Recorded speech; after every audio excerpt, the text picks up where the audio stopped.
I'm Simon Martin. I'm the chef patron at Manor in Manchester. So we're a modern British restaurant. We only do a set menu of between 12 and 16 servings, and we're just about using produce that's in season and just simply cooking it to the best of our ability.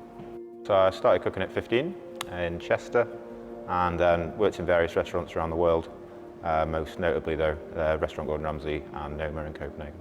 Then girlfriend decided it was time for me to come home. Okay. So then came back here and opened Manor in this great part of Manchester. So you spent quite a lot of time cooking abroad, so obviously doing British food, but you've obviously got that global mind.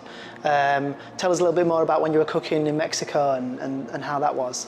Yeah, so cooking in Mexico was actually a huge inspiration. I think a lot of people look at Mexico and they don't think that there's much going on other than burritos and tacos, and I mean, burritos aren't even Mexican actually, it's sort of Tex-Mex. But no, I mean, they have an extremely rich food culture, and there's a lot we can learn from it, especially things like cooking with fire and, cooking maybe cheaper cuts of meat is a lot more interesting to sort of get involved in the real rustic vibe that they have there. And there's really traditional techniques, but done very, very well and with a lot of love. I think you can learn a lot from Mexican cooking. But aside from that, I mean, travel broadens the mind, doesn't it? Yeah. Working in Australia as well, sort of like an Asian influence there, just because of the proximity to Asian countries. But then obviously the quality of fish over there is incredible. And that was a big inspiration when we came back here, is that we are an island, and we probably one of the only countries in the world where our diets don't reflect our geographical location. We're surrounded by water, and if you're in Sicily, you would be eating fish most of the time, as in South Korea or Tokyo. So I think we really wanted to change that when we came here, and to sort of champion what's in our waters, because we do have some of the best seafood in the world. When thinking about how we could make all this seafood the best it can possibly be, I drew inspiration from a culture that's been doing that for thousands of years. And that's why Japanese sort of cooking and then eventually methodology and ideology came to me, and it just became more and more interesting as time went on, and we wanted to use not only some of the ingredients from there, but also the techniques as well, and to the point where now we actually have a couple of dishes on the menu which are very Japanese, using a couple of Japanese ingredients though, mostly British, and it comes out. So again, with that travelling angle and that global sort of mindset, you've wanted to sort of improve what's already here, and rather than with the way that we are in Britain is not focusing on what's on our doorstep and not making the most of it, you're actually using a global outlook to treat local things better in a way. Yeah, absolutely. I mean, we've had a lot of great fish restaurants in this country, but not off the coast. And as I said, we are an island and we're not that far from the water. So there's no reason why we can't be doing this style of cooking, which for me, in my eyes, is modern British cuisine. If you look around the world, a region or a country's cuisine is based on what's available to it. So this is what's available to us. And traditionally, we've been very meat driven. Right now, we have one meat serving on the menu. That's the main course. Everything else is fish and shellfish. So it's not like we don't want to identify as a fish restaurant. We just want to identify as what's the best in this country and using that product, because we're an island. Yeah, and even though Manchester's slap bang in the centre of the country, it's still only 2 hours to the coast. Yeah, exactly. It's a van drive from the port, isn't it? From our point of view, getting something from the Shetland Islands isn't that difficult. We can get scallops from the Shetland Islands that you have to pry open. They're that live. So everything's very accessible to us. If you just tell us a little bit about one Japanese ingredient that you really love, and what did you think when you first discovered it, if you remember? Yeah, I do remember one Japanese ingredient which, until there's substantial advancements made in the UK, that we were always continually going to want to use, but can't get from here, the quality that we want it, is the kelp. We do use British ingredients wherever possible. There's 4 ingredients on the menu right now, out of I think it says 17 course menu now. and there's only 4 ingredients that we don't get from the UK, but we're not going to sacrifice quality over locality. So we get the kelp from Hokkaido. The first time I came across kelp was at Noma, of that quality anyway. Obviously, seaweeds and like wakame and nori and things like that, you know, we come across that all the time, but then really using like a high quality seaweed, a lot of love and care has gone into it, like kelp. That sort of opened a lot of doors in creating umami in servings. You know, whether it comes from just making a dashi, or you know, we like to roast kelp, we like to make oils out of it, we like to put it in misos that we make here, and it always just adds this depth of flavour. And then especially when we look towards the higher end of the kelp, it starts tasting less like the sea and just pure umami.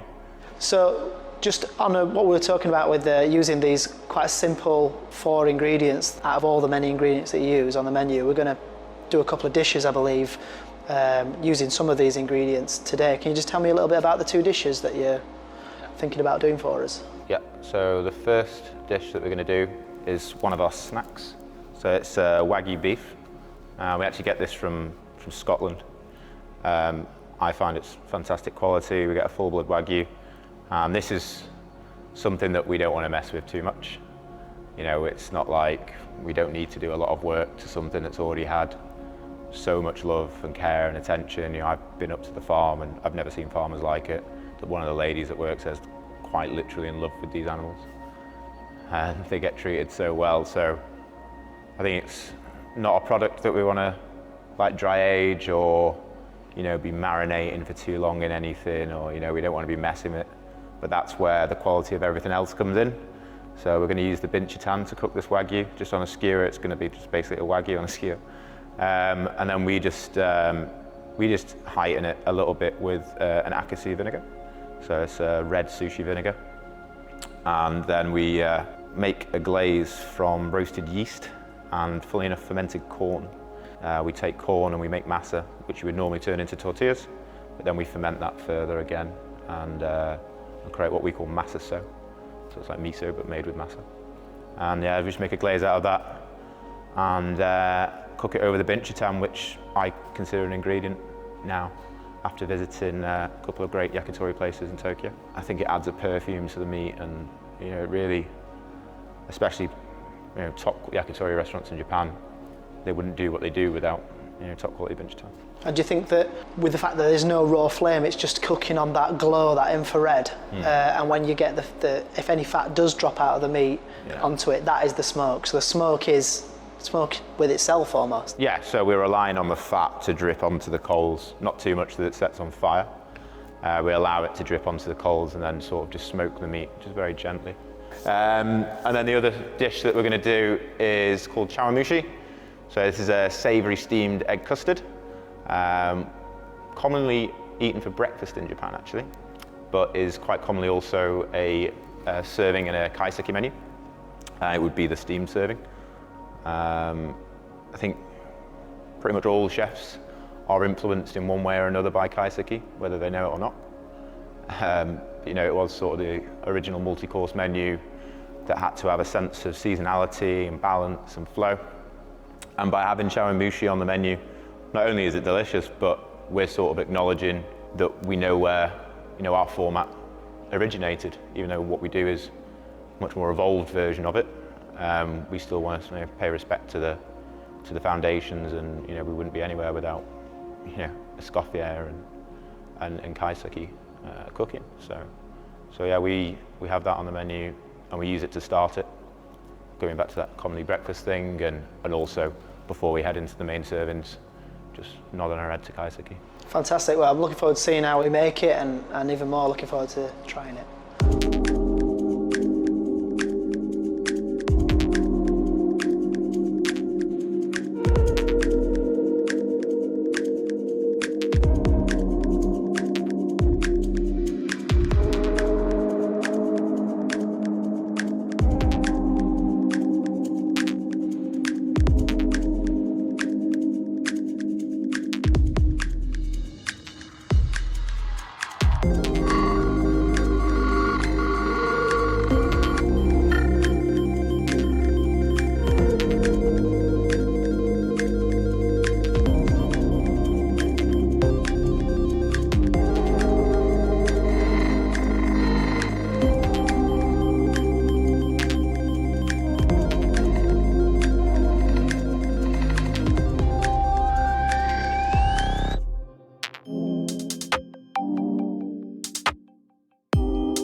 So we've got the Wagyu done on the bincho. Yep.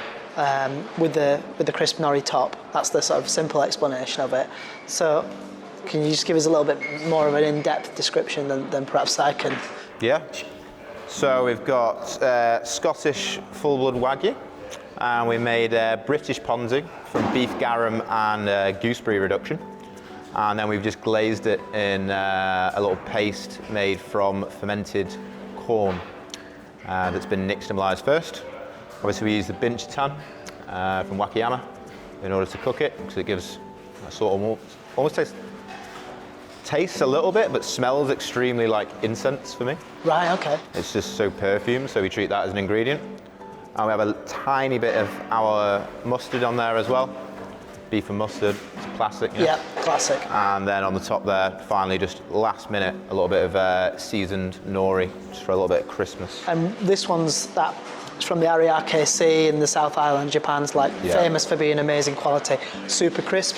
The nori itself slightly seasoned, isn't it? It's got a bit of salt on there, a little bit of something sweet, gives it a crisp. Yeah, I think the nori is naturally quite sweet anyway. Yeah. But yeah, it's definitely extra crisp. Yeah, definitely. I quite like it like that. It's but it's interesting because it's Wagyu, which is Japanese, but it's British Wagyu, which is British, and it's got the nori, but it's got the mustard. It's a real sort of it's British food, but it's that modern British, and I think you've taken that sort of global influence without actually. It's not a Japanese dish, is it? Is what I'm trying to say. I mean, obviously massively inspired. I always say we are a British restaurant, but we have our eyes open to the world around us, and it doesn't make sense for us to close ourselves off from the rest of the world, especially when it's a personal experience for me, going to Tokyo, and especially when I went on my own as well, and I was sort of lost in Tokyo sort of thing, and just smelling all this amazing binchitan, and just people just grilling sticks. Just being in the thick of it all. Yeah, exactly. I got there as well, and I was quite jet lagged as well, so I was felt extra foreign to me. Yeah, and in a dream-like state. Yeah, for sure, actually, yeah. And just an experience that stuck with me. Yeah. So obviously coming here and coming back to the UK, wanted to recreate that, but as a British restaurant, we want to use British ingredients. So save for the nori on top and the coal that we use to cook it on, it's a very British beef yakitori. People always say, "Oh, is it British? Is it British?" I mean, potatoes are not British. If you go back far enough, it's. I think what really is British, and has been for hundreds of years, is to go out and explore the world. Yeah. Yeah, I think bring there's it all back. six countries who didn't invade. Right, exactly. So, I mean, what's more British than going out there and going on an adventure, learning something and bringing it back? I never saw it that way, but that's definitely something I'll be telling to our guests now. You can have that for free. Thank you. Brilliant. So, can you explain to me how we should eat this, how we should go about to get the best experience out of it? We cut it into two pieces. Yep. So we just eat it in 2 bites. So we just pick it up like this, and then 2 bites.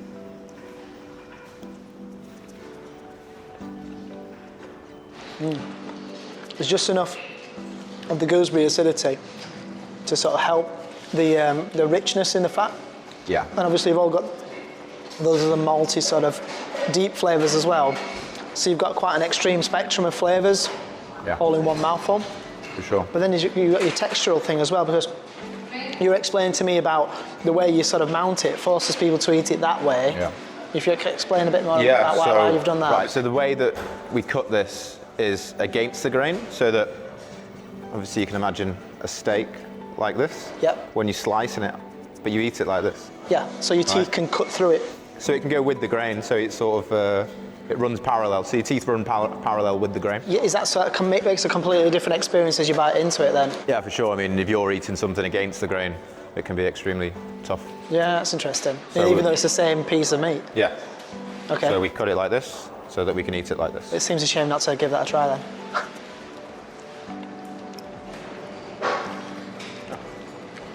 This has replaced something that we've had on the menu since day one. This is a smoked eel, and it's all around Manchester, and people started to come for that. But there comes a time for me, the restaurant's nearly 2 years old now, and we have refined everything so much, but we kept the eel on because people loved it. But now, for me, in my eyes, it's not on the same level as the rest of the menu, so it has to change. But it is obviously inspired by, and it's almost the child of that dish, isn't it? Oh yeah. Because it's an evolution rather than a completely different dish. So you know, if people are coming for that dish, you say, well, it's still here in spirit. Exactly. Yeah. I mean, and that's all we really do here, is we just take something that's already been done, I suppose, make it better, or make our version of it. You know, we've had like beef tartare that tastes like beef on the menu for God knows how long, and then we made it into, when we were like, whoa, what about steak frites? So we made a little potato basket and things like, you know, so it is essentially steak frites, just done in a much more refined way with our technique and our sort of ethos with the, you know, with the fermentation, the preservation, the smoke. And that's generally where we are at with the menu now, is we just evolve things. You know, we're not looking to destroy the structure of the menu by completely changing something. Like, we wouldn't change this for like a gazpacho, because it's completely different. You know, and the structure of the menu we're very happy with at the moment, but there is refinement to be made. It's always about looking for the weakest link. Right. And I think another thing which is, not a lot of people agree with me, so I'll probably stick my neck out here, but there's a saying, isn't there, that nothing happens in a vacuum. And I think everyone wants to be the guy who invented something new, or the girl who wants to invent something new. And I think there's no shame in saying, I really love this dish that this person's done, or I'm inspired by this dish, this chef's techniques, and bringing it all together. And I don't think there's any shame in that. I think anyone who sort of says that they're making it up from scratch, I think is deluded, really. Yeah, I mean, and they're lying to themselves and lying to everyone else, saying that they're the most fantastically creative person in the world. You can still be extremely creative and take inspiration from elsewhere. You've got to. Well, you have it'll to. have happened 500 years ago, it'll happen last week somewhere else in the world. Yeah, and that's, you know, as long as it's not a direct copy of something. And then you're claiming it as your own. And then you claim it. I mean, that's plagiarism, isn't it? But, you know, being inspired by other chefs, I mean, who else are we going to be inspired by? Yeah. You know, other chefs, our experiences and other cultures and cuisines. And, you know, bring it all together. And we bring it together and we make it, you know, then you make it your own. And then add that level of excellence where you're trying to just take it as far as you can. Yeah. You refine, you practice, and you share it with your team, and you evolve.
Let's have a look at what we've got. So let's talk through it. So obviously we've got the scallop in there with the set custard, everything we've been through.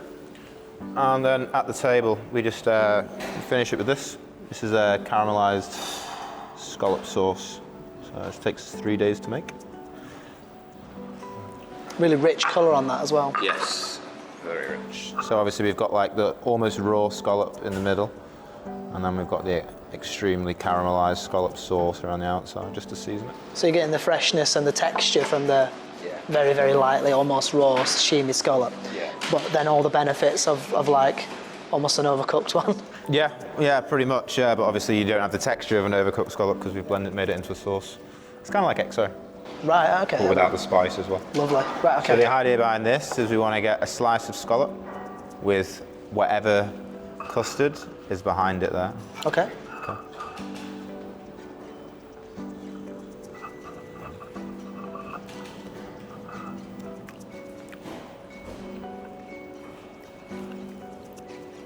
So obviously the custard's super softly set. So we want it almost like a sauce, and like it needs to be about the scallop and the texture of the scallop and nothing else. Yeah, yeah.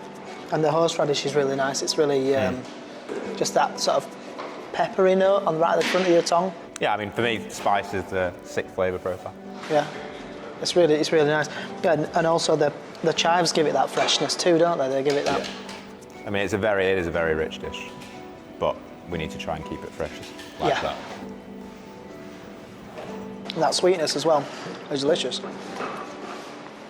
No, I mean, it's rich, but it's a little bit sweet. It's acidic, but you know, you just got that really firm, fresh scallop. It really is a flavour bomb, that one. That's one you want to lick the dish.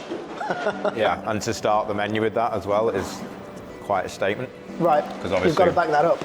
Yeah, we need to. We can't regress in flavour unless we set a palate cleanser in the menu, or something that's really going to just like snap your palate back to, you know, original factory settings, which we don't. You know, with this. There we go from this into an onion dish, which is like crazy powerful, and then we go into a fish dish. And obviously, fish dishes are traditionally quite light. Right. But like ours is like, well, we use like aged turbot. Like we aged turbot for like 2 weeks, and we have like this fish sauce that we brine it in, and it's super powerful. And then we finish with duck.